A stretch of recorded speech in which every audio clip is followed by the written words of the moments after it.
रोजाना एक चुटकी जहर। आरती नाम की एक औरत का विवाह हुआ और वह अपने पति और सास के साथ अपने ससुराल में रहने लगी। कुछ ही दिनों बाद आरती को आभास होने लगा कि उसकी सास के साथ पटरी नहीं बैठ रही है।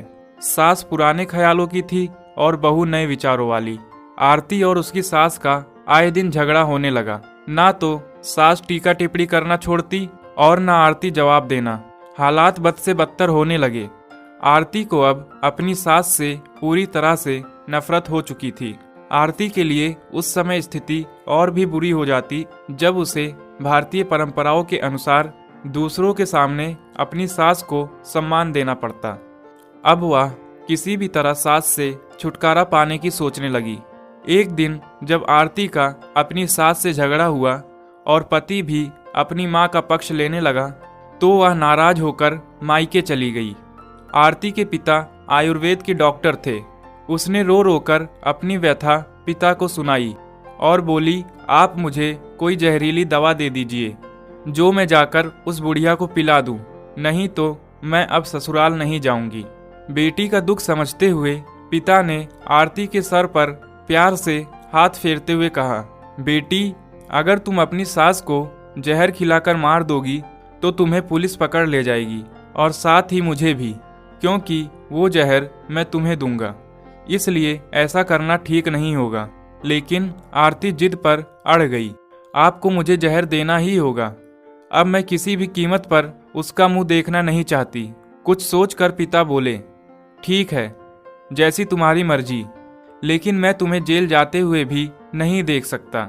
इसलिए जैसा मैं कहूँ वैसा तुम्हें करना होगा। मंजूर हो तो बोलो, क्या करना होगा? आरती ने पूछा। पिता ने एक पुड़िया में जहर का पाउडर बांधकर आरती के हाथ में देते हुए कहा, तुम्हें इस पुड़िया में से सिर्फ एक चुटकी जहर रोज अपनी सास के भोजन में मिलाना है। कम मात्रा होने से वह एकदम से नहीं मरेगी, बल्कि धीरे धीरे आंतरिक रूप से कमजोर होकर 5-6 महीनों में मर जाएगी। लोग समझेंगे कि वह स्वाभाविक मौत मर गई। पिता ने आगे कहा, लेकिन तुम्हें बेहद सावधान रहना होगा ताकि तुम्हारे पति को बिल्कुल भी शक ना हो पाए, वरना हम दोनों को जेल जाना पड़ेगा। इसके लिए तुम आज के बाद अपनी सास से बिल्कुल भी झगड़ा नहीं करोगी, बल्कि उसकी सेवा करोगी। यदि वह तुम पर कोई टीका टिप्पणी करती है तो तुम चुपचाप सुन लोगी, बिल्कुल भी प्रति उत्तर नहीं दोगी। बोलो, कर पाओगी ये सब? आरती ने सोचा, 6 महीनों की ही तो बात है, फिर तो छुटकारा मिल ही जाएगा। उसने पिता की बात मान ली और जहर की पुड़िया लेकर ससुराल चली आई। ससुराल आते ही अगले ही दिन से आरती ने सास के भोजन में एक चुटकी जहर रोजाना मिलाना शुरू कर दिया। साथ ही उसके प्रति अपना व्यवहार भी बदल लिया। अब वह सास के किसी भी ताने का जवाब नहीं देती, बल्कि क्रोध को पीकर मुस्कुराते हुए सुन लेती। रोज उसके पैर दबाती और उसकी हर बात का ख्याल रखती।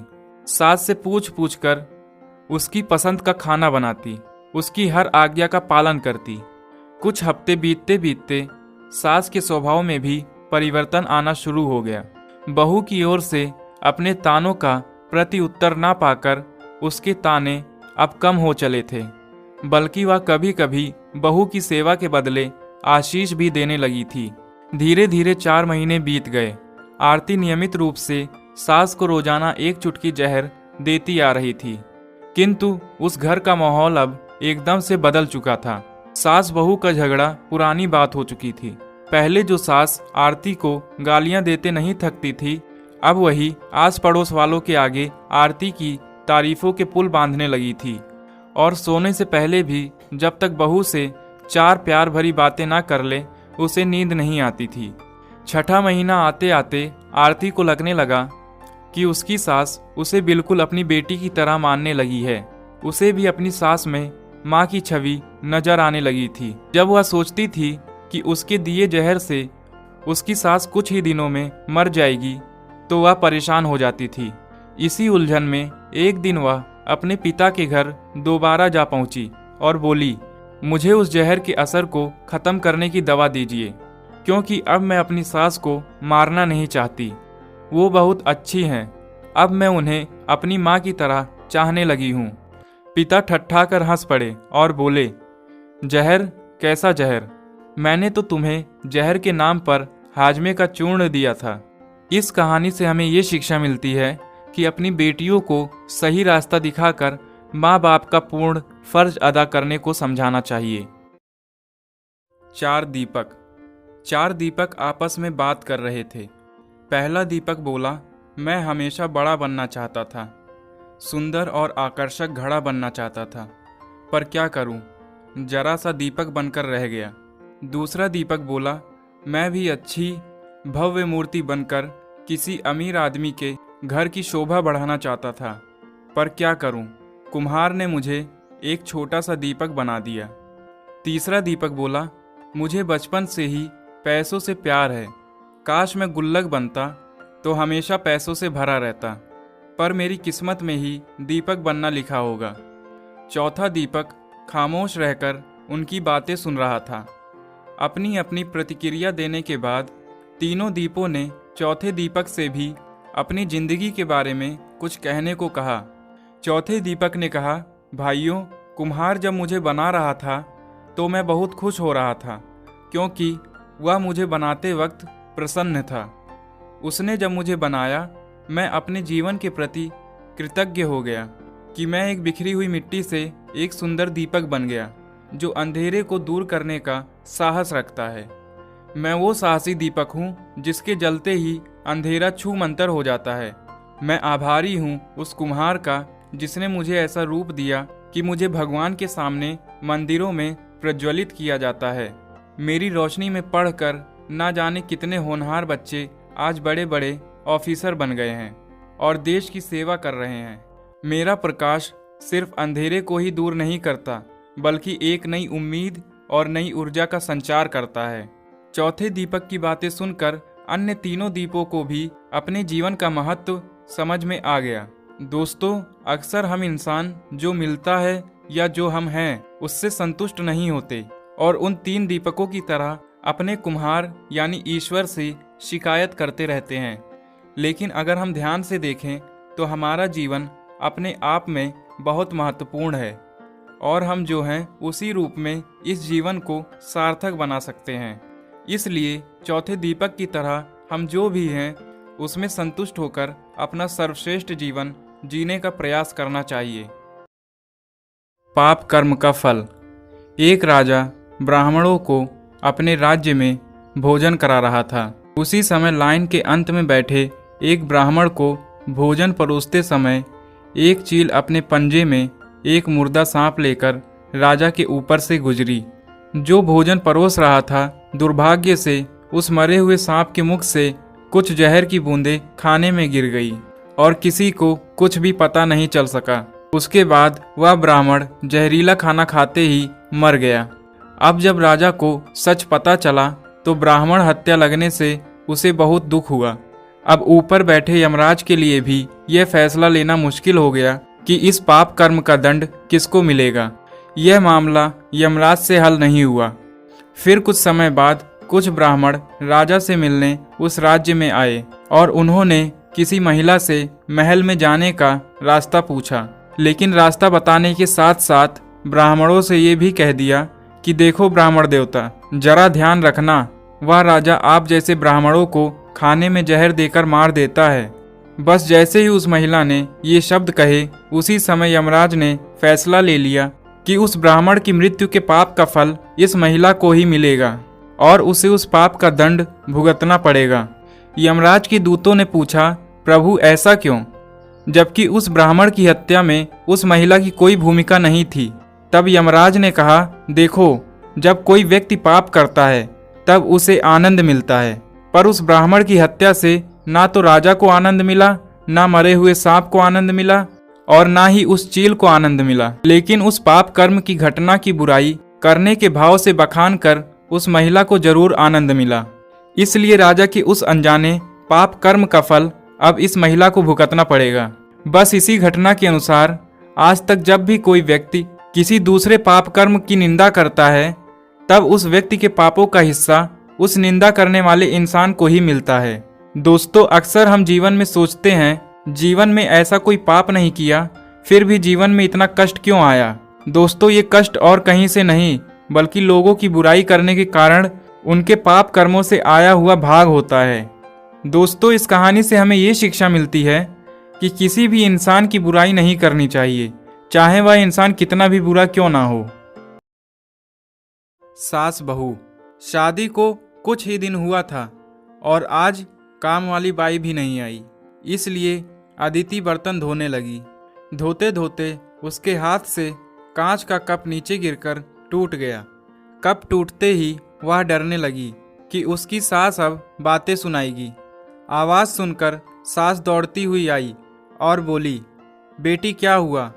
अदिति बोली, माँ पता नहीं ध्यान रखते हुए भी कैसे मेरे हाथ से कप नीचे गिर गया। सास बोली, बेटी चिंता मत कर, कप ही तो फूटा है, तुम्हें चोट तो नहीं आई, और भले ही इसके कितने भी टुकड़े ना हो जाएं, पर मेरी बेटी के दिल के टुकड़े ना हो। मेरी बहू से महंगा है क्या ये कप? और हाँ, तुझे अभी ये सब करने की क्या जरूरत है? मेहंदी भी नहीं उतरी अभी तक तेरे हाथों से। अभी तुम मेरे बेटे के साथ ज्यादा से ज्यादा समय बिताओ और एक दूसरे को समझो। सास ने अपनी बेटी को बुलाया और कहा, ज्योति इधर आकर अपने भाभी का ख्याल रखो, अभी इस घर में नई नई आई है। ज्योति ने कहा, हाँ माँ। सास फिर अपनी बहू से बोली, शुरू में तुम मुझे अपनी माँ ही समझना, मुझे भी तुम्हारा दिल जीतना है, सास बनकर नहीं, माँ बनकर। देखते देखते अदिति की आंखों में खुशी के आंसू आ गए और सास के पैरों में गिरकर बोली, मैंने एक माँ छोड़ी तो दूसरी नई माँ पाई, बल्कि आप मेरे माँ से भी ज्यादा ममता मेरे लिए रखती हो। यदि घर में यह कप टूट जाता तो माँ भी दो बात कहे बिना नहीं रहती। रात को अदिति की नींद ही उड़ गई।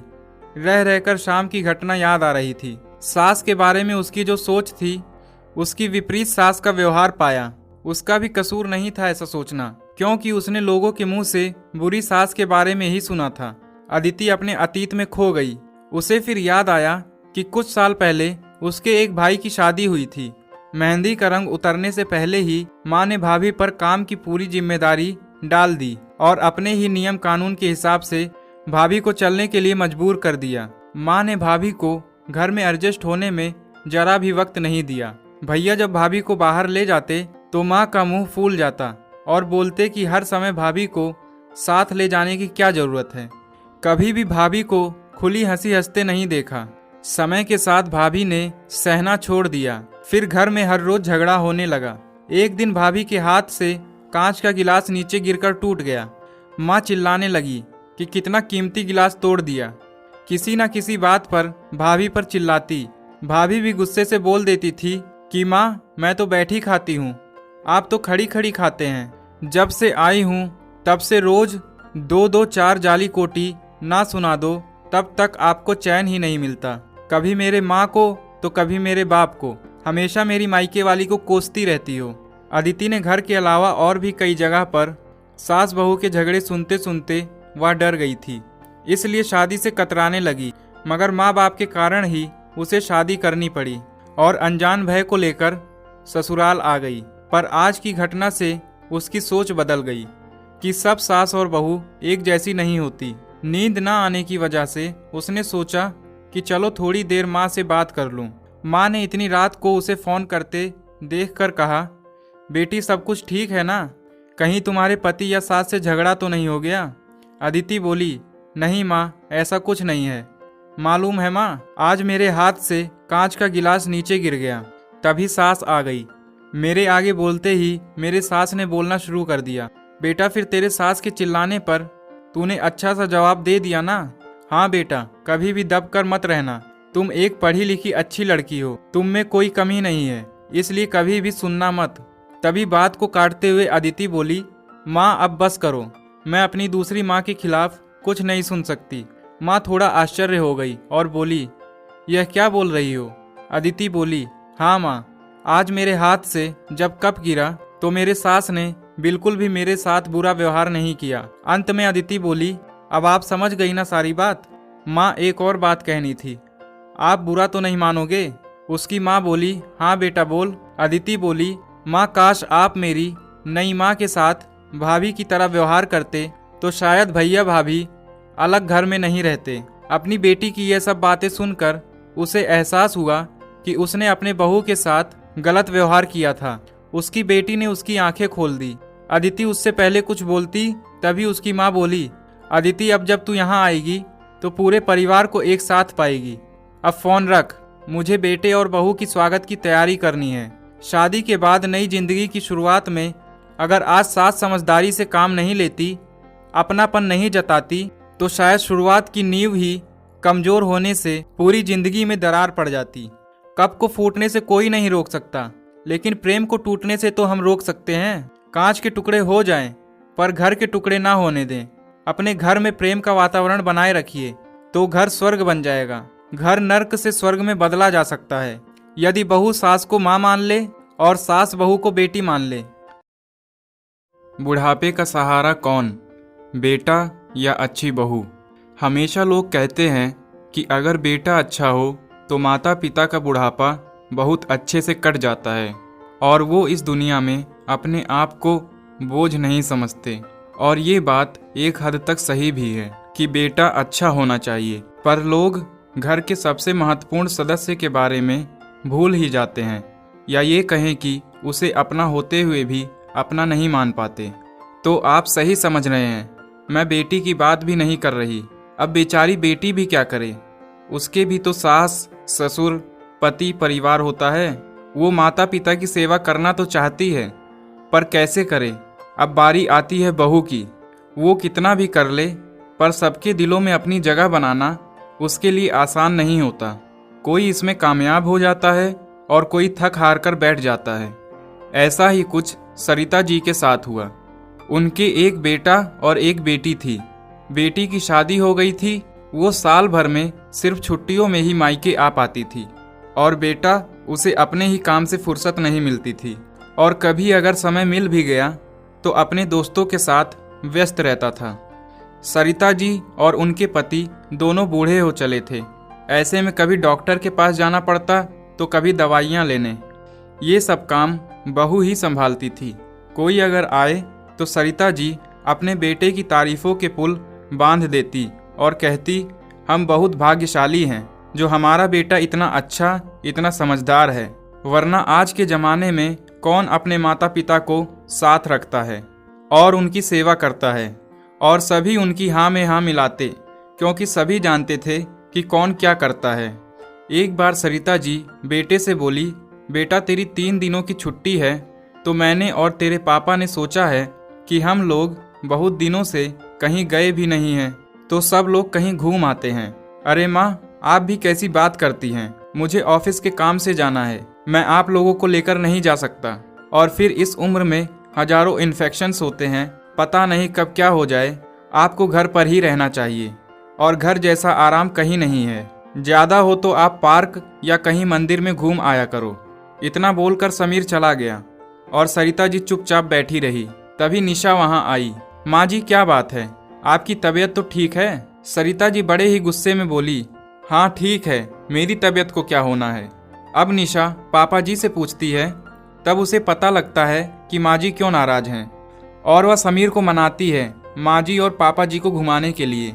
और अगले ही संडे सब पिकनिक पर जाते हैं। तब पापा जी माँ जी से कहते हैं, देखा तुमने, ये सब हमारी निशा ने किया है, कितना करती है वो हमारे लिए।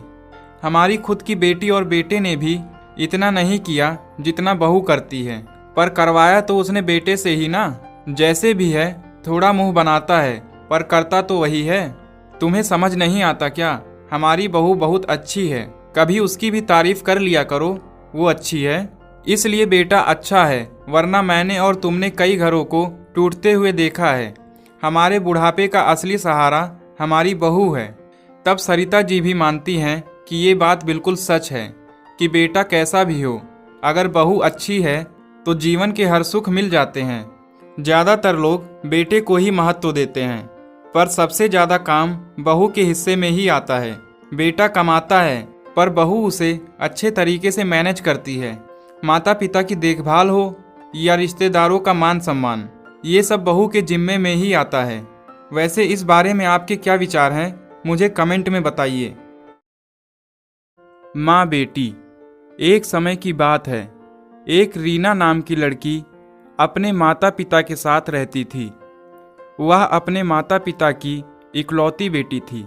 उसके माता पिता उससे बहुत प्यार करते थे, इसलिए वह जो भी मांगती थी उसे लाकर देते हैं।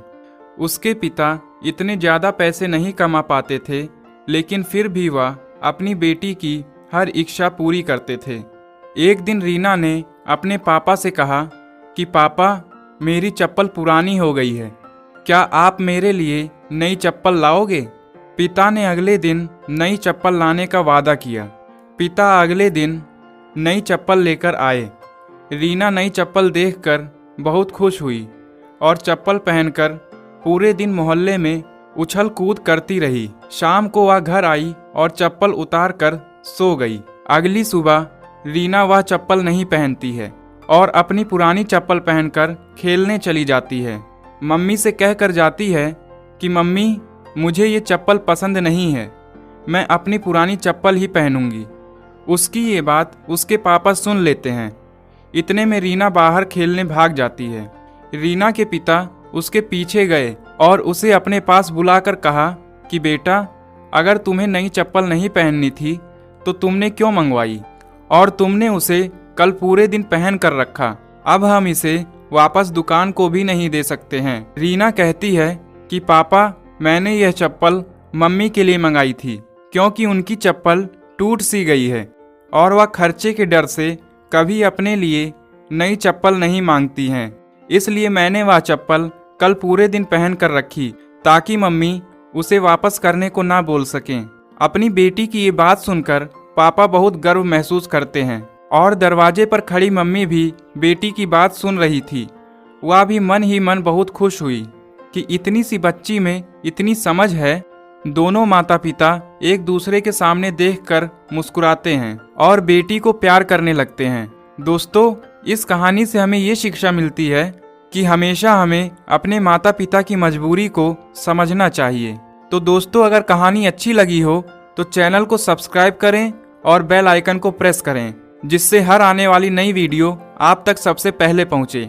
धन्यवाद।